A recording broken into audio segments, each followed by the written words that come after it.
تو کیا آپ جانتے ہیں کہ رمضان کے 30 روزے رکھنے سے ہمارے شریر پر کیا اثر ہوتا ہے؟ اس پر جاپانی سائنسدان نے ایک بڑی کھوج کی ہے جس کا جاننا ہر مسلمان کے لیے بے حد ضروری ہے۔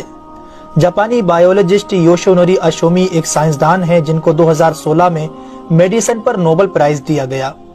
ان سے جب پوچھا گیا کہ آپ نے کون سی ایسی چیز بنائی ہے جس کی بنا پر آپ کو دنیا کا سب سے بڑا انعام نوبل پرائز دیا جا رہا ہے، تو انہوں نے کہا تھا کہ میں نے کینسر کی ممکنہ دوا کھوج لی ہے، اور اس بات پر دنیا نے بڑے پر انداز میں ان کی کاوش کو سراہا اور مبارکباد دی گئی۔ اس کے بعد ڈاکٹر یوشینوری اشومی نے کہا کہ میں نے کینسر کی دوا نہیں بلکہ کینسر سے بچاؤ کا حل تلاش کر لیا ہے۔ تو لوگوں نے ان سے پوچھا کہ بتائیے ایسا کیا جائے کہ کینسر جیسے خطرناک مرض سے بچا جا سکے؟ تو انہوں نے کہا کہ جب ہم بھوکا رہتے ہیں تو ہماری باڈی میں موجود غذائیت ختم ہونے لگتی ہے، جس کی وجہ سے جسم بھوک محسوس کرتا ہے۔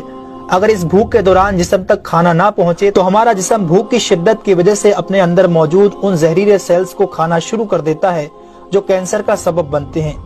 اس عمل کو میڈیکل کی لینگویج میں آٹوفیگی کہا جاتا ہے۔ اگر آپ چاہتے ہیں کہ آپ کا جسم ایسے بیمار سیل سے پاک ہو تو آپ کو بھوکا رہنا چاہیے۔ جب ایسے سیلز مرنا شروع کر دیتے ہیں تو کینسر کا پرسنٹیج کم ہو جاتا ہے۔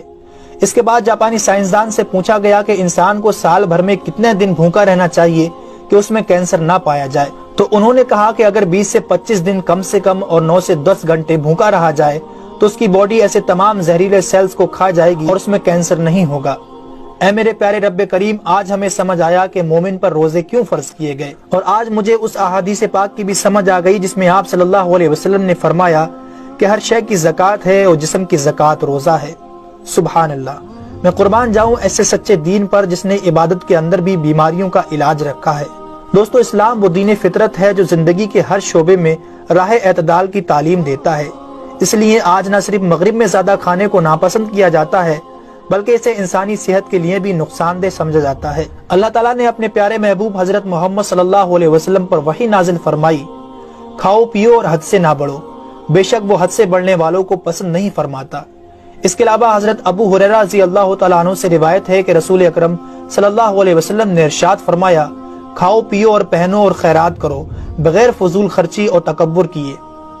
دوستو، انسان کو کھانے کی صرف تھوڑی سی مقدار کی ضرورت ہے جو انسانی جسم میں توانائی پیدا کر سکے، جتنی توانائی انسانی زندگی کے لیے ضروری ہے، اور جس سے اس کی صحت اچھی رہے اور وہ اپنی روزمرہ کی ذمہ داریاں پوری کر سکے۔ انسانی جسم کو جتنا کھانے کی ضرورت ہے اس سے زیادہ جسم میں داخل ہونے والا کھانا چربی بن جاتا ہے، جس کی وجہ سے انسان کا جسم بڑھ جاتا ہے، اس کی رفتار سست ہو جاتی ہے اور وہ بہت زیادہ تھکن محسوس کرنے لگتا ہے۔ اس کے علاوہ انسانی جسم بہت سے امراض کا شکار بھی ہو جاتا ہے۔ اسی لیے اللہ تعالیٰ نے روزے فرض کیے تاکہ 11 مہینوں کے دوران کھانے پینے کی بے احتیاطی کا ازالہ ہو سکے۔ قرآن پاک میں اللہ تعالیٰ نے روزے رکھنے کا حکم ان الفاظ میں بیان فرمایا ہے، اے ایمان والو، تم پر روزے فرض کیے گئے جیسے کہ تم سے پہلوں پر روزے فرض کیے گئے تھے تاکہ تم پرہیزگار بن جاؤ۔ دوستو، قرآن مجید میں بیمار اور مسافر کے لیے روزے مؤخر کرنے اور جو روزہ نہ رکھ سکے ان کے لیے فدیہ ادا کرنے کا حکم دیا ہے۔ اس کے بعد روزہ رکھنے کی حکمت ان الفاظ میں بیان فرمائی، اور تمہارے لیے روزہ رکھنا ہی بہتر ہے اگر تم جانتے ہو۔ دراصل یہاں یہ بتایا گیا ہے کہ اگر تم موجودہ علم کو سمجھتے ہو تو تمہارے لیے بہتر یہی ہے کہ تم روزے رکھو، کیونکہ روزہ اپنے اندر بے شمار روحانی، نفسیاتی اور طبی فائدوں کو رکھتا ہے۔